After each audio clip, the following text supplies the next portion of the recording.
मान लीजिए आपने पेट्रोल की गाड़ी ले रखी है और फिर आपने बाहर से सीएनजी लगवा ली, तो नहीं, आपको क्या करना होगा, तरीका यही होता है कि मान लीजिए सीएनजी किट लगवाई आपने, टोटल कॉस्ट 50,000 रुपए की पड़ी, तो आपको इंश्योरेंस कंपनी को इंटीमेट करना होगा, बताना होगा कि सर मैंने आरसी पे भी सीएनजी अपडेट करा लिया और मैंने लगवा लिया।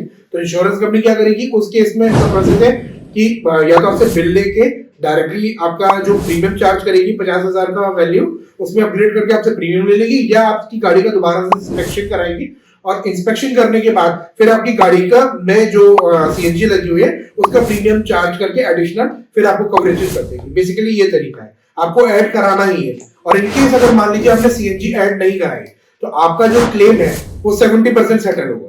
तो इस चीज को आप जरूर इंश्योर करें, जब आपने सीएनजी लगवाई है तो जरूर आप अपनी पॉलिसी में जरूर चेंज कराएं। उसका मेन कारण ज्यादा होने का ये है कि एक तो ये पैसेंजर कमर्शियली यूज के लिए हो रही है, तो इसमें जो लायबिलिटी होती है ना वो पर पैसेंजर की, पर बंदे की होती है।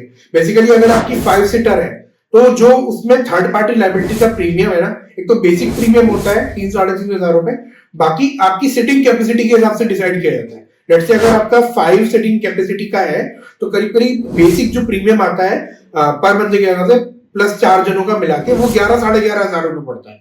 वहीं आपकी अगर कोई इनोवा 7 सीटर है तो उसका प्रीमियम ज्यादा होगा क्योंकि हमारी सीटिंग कैपेसिटी ज्यादा होगी, तो इस वजह से प्रीमियम हाई होता है। रिगार्डलेस अगर हम बात करें प्राइवेट कार में होता है, लेकिन वो सीसी के ऊपर, गाड़ी की क्षमता के ऊपर, गाड़ी की इंजन कैपेसिटी के ऊपर डिपेंड किया जाता है, उसको सीटिंग कैपेसिटी के ऊपर नहीं किया जाता है। टैक्सी का या पैसेंजर कैरिंग व्हीकल जो भी है उसका इंश्योरेंस का जो प्रीमियम बेसिकली जो चार्ज किया जाता है वही होम डैमेज, जो गाड़ी की चोरी है, गाड़ी की टूट फूट जो कवर होती है, और उसमें अगर आप कोई जीरो डेप लेते हैं वो।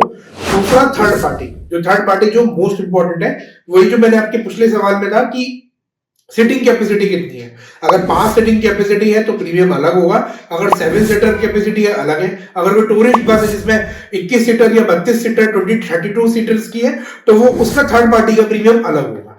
तीसरा हमारा जो एक्सपेक्ट हो गया वो गाड़ी की वैल्यू कितनी है। तो बेसिकली ये 3 एस्पेक्ट है, इस वजह से डिसाइड किया जाता है कि प्रीमियम क्या चार्ज होगा।